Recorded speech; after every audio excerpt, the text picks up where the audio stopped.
వైఎస్ఆర్సీపీకి grand victory రాబోతుందని మంత్రి బొత్స ధీమా వ్యక్తం చేశారు. జూన్ 9న విశాఖలో సీఎంగా వైఎస్ జగన్మోహన్ రెడ్డి ప్రమాణ స్వీకారం చేస్తారని చెప్పారు. సీఎం వైఎస్ జగన్ చేసేదే చెప్తారని, మంచి జరిగే నిర్ణయాలని సీఎం జగన్ తీసుకుంటారని తెలిపారు. చంద్రబాబుది మేకపోతు గాంభీర్యం అన్నారు. అసహనంతో టీడీపీ నేతలు దాడులకు దిగుతున్నారని ఆగ్రహం వ్యక్తం చేశారు. జూన్ 9వ తేదీ నాడు విశాఖపట్నంలో మళ్ళీ గౌరవ ముఖ్యమంత్రిగా, ఈ రాష్ట్ర ముఖ్యమంత్రిగా ఆయన ప్రమాణ స్వీకార మహోత్సవం అంగరంగ వైభవంగా విశాఖపట్నంలో జరుగుతున్న విషయాన్ని, ఈ నేపథ్యంలో టెంటివ్గా జరుగుతున్న విషయాన్ని మీ ద్వారా తెలియజేస్తున్నాం. జరగాలని కోరుకుంటున్నాం. ఎందుకంటే ప్రజలందరూ కూడా నేను ఈ 4-5 రోజులు చూస్తున్నాను.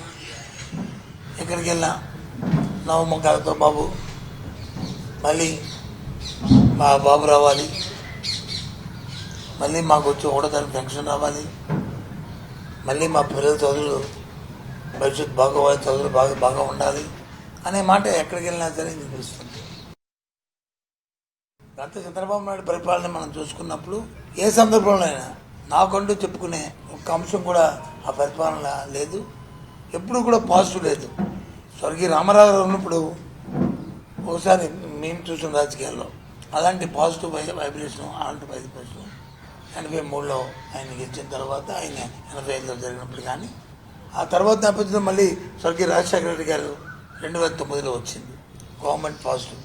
దానికంటే ఎక్కువగా ఇలాగ ఎప్పుడు చెప్తుంటారు జగన్మోహన్ రెడ్డి గారు, మా తండ్రి అడుగు ఒక అడుగు వేస్తే నేను 2 అడుగులు ముందేస్తాను.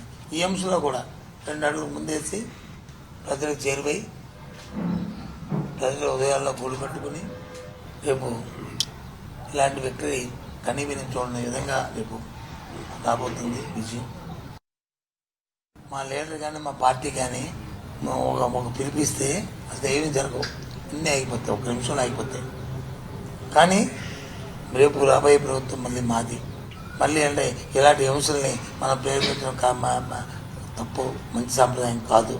చట్టాలు చేతిలో తీసుకోవడం మంచి సాంప్రదాయం కాదు అనే ఆలోచనతోనే, దూరదృష్టితోనే ఉపేక్షిస్తున్నాం. లేకపోతే ఏముంది, ఎందమ్మంటే అందమ్మా, మీరు చెప్పినట్టు అధికారం ఉంది పేపర్ అని మేము కానీ తయారవుతే అయిపోయాయి.